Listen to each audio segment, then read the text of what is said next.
Hey guys, in this video, I will show you how to transfer your account to your new device in Brawl Stars. Alright, let's begin.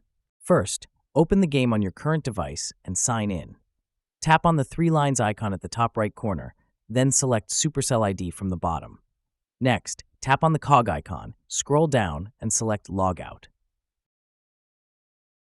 Once you log out, tap on Login from the bottom, then select Login to another Supercell ID on your new device.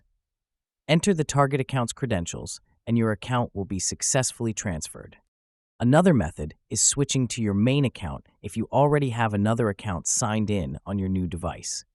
To do this, open Brawl Stars, tap on the three lines icon at the top right corner, and select Supercell ID from the bottom.